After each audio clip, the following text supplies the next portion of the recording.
Friends, welcome to our channel. Brahmamudi serial next ఎపిసోడ్లో ఏం జరగబోతోందో ఈ వీడియోలో చూసి తెలుసుకుందాం.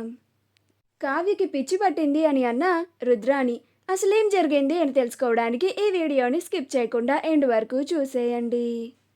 యామిని రాజులిద్దరూ తిరిగి ఇంటికి వెళ్తూ ఉంటారు.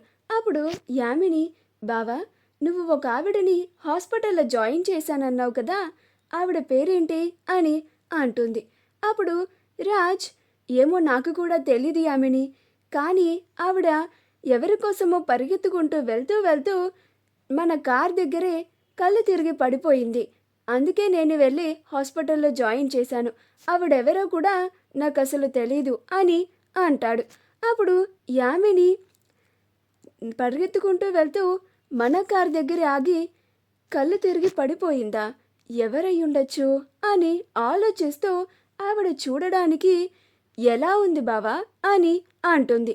అప్పుడు రాజ్, ఆవిడకి పెళ్ళి కూడా అయిపోయింది యామిని అని అంటాడు. అప్పుడు యామిని ఆశ్చర్యపోతుంది. కొంపదీసి ఆ కావ్య కాదు కదా, రాజ్ని చూసి రాజు బతికే ఉన్నాడు అని తెలుసుకొని పరిగెత్తుకుంటూ రాలేదు కదా అని చాలా కంగారు పడిపోతూ ఉంటుంది. అప్పుడు రాజ్ యామిని తనలో తానే టెన్షన్ పడటం గమనించి, ఏమైంది యామిని, ఎందుకలా టెన్షన్ పడుతున్నావు అని అంటాడు. అప్పుడు యామిని, ఏం లేదు బావా అని, నిజంగా ఆవిడ రాజ్ భార్య కావ్య అయితే మాత్రం చాలా ప్రమాదం ఉంది.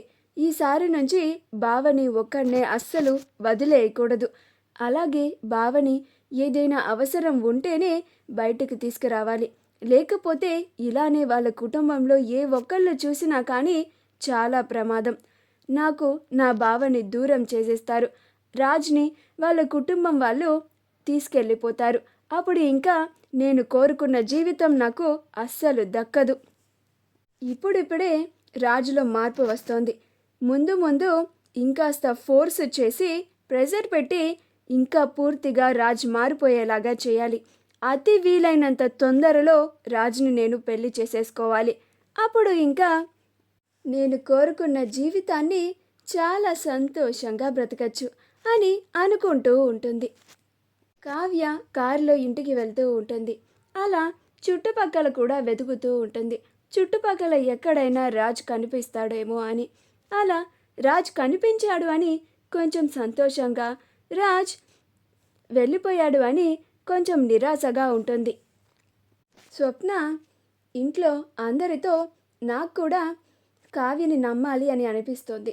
కావ్య రాజ్ ఇంకా బతికే ఉన్నాడు అని చాలా గట్టిగా చెప్తోంది. అదే నమ్ముతోంది కూడా. ఇప్పుడు కూడా రాజ్ని వెతకడానికే వెళ్ళింది. నాకు ఎందుకో ఈరోజు కావ్య ఈ ఊరంతా వెతికి రాజ్ ఆచూకి ఖచ్చితంగా తెలుసుకొని వస్తుంది అని అనిపిస్తోంది అని అంటుంది. ఈ మాట వినగానే ప్రకాశం కూడా, అవునమ్మా స్వప్న, నాకు కూడా అలానే అనిపిస్తోంది. నిజంగానే మన రాజ్ బ్రతికే ఉంటే అంతకన్నా మనకి ఇంకేం కావాలి అని అంటూ ఉంటాడు. అప్పుడు రుద్రాని, ఏంటి నమ్మేది, రాజ్ లోయలో పడిపోయి అక్కడే చనిపోయాడు అని పోలీసులు వాళ్ళు చెప్పేశారు కదా, ఇంకా ఆవిడ గారు ఏవో పిచ్చి మాటలు చెప్తోంది అని ఆవిడ మాటలు నమ్ముతారేంటి? ఆవిడ గారెళ్ళి రాజ్ ఆచూకి కనుక్కొని రావడం ఏంటి? అసలు బతికే లేని మనిషి ఆచూకి ఎలా తెలుసుకొని వస్తుంది? మీరు మీ పిచ్చితనం కాకపోతే అని ఇప్పటికైనా నమ్మండి. రాజు ఇంకా తిరిగి రాడు, బతికి లేడు. ఇప్పటికే మనం రాజ్ లేడు అని బాధలో చాలా రోజులు గడిపేశాము. మనం మన సాంప్రదాయం ప్రకారం చేయించాల్సిన కార్యక్రమాలు అలానే చేయించకుండా వదిలేశాము. ఇప్పటికైనా మీరు నిర్ణయం తీసుకోండి.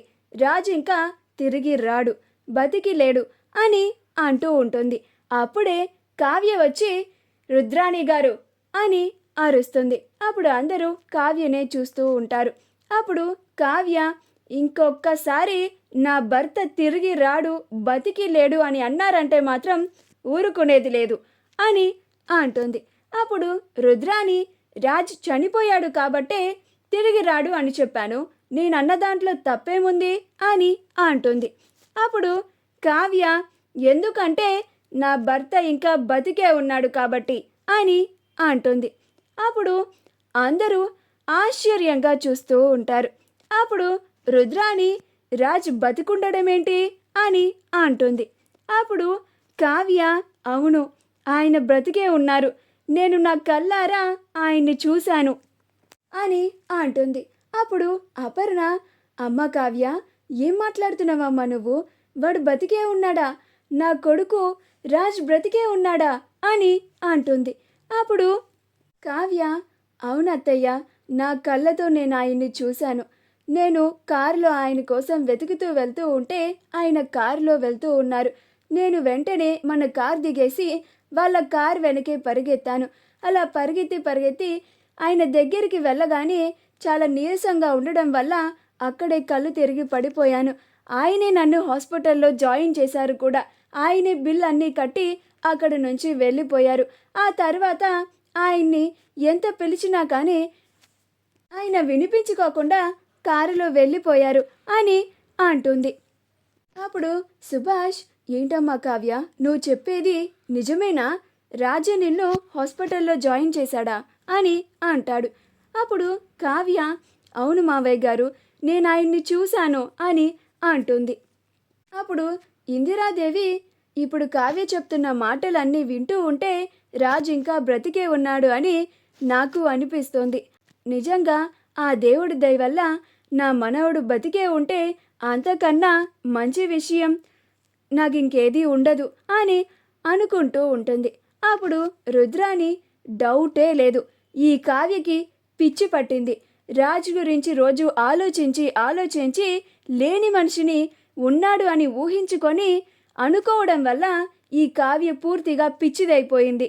అందుకే ఇలాగా కావ్య రోడ్డు మీద కళ్ళు తిరిగి పడిపోయినప్పుడు ఎవరో ఒక వ్యక్తి కావ్యని హాస్పిటల్లో జాయిన్ చేసి ఉంటారు. ఆ వ్యక్తిని రాజు అనుకొని భ్రమపడుతుంది. రాజే వచ్చి స్వయంగా తనని హాస్పిటల్కి తీసుకెళ్లాడు అని భ్రమపడి ఇలాగా ఇంటికి వచ్చి రాజు బ్రతికే ఉన్నాడు అని చెప్తోంది.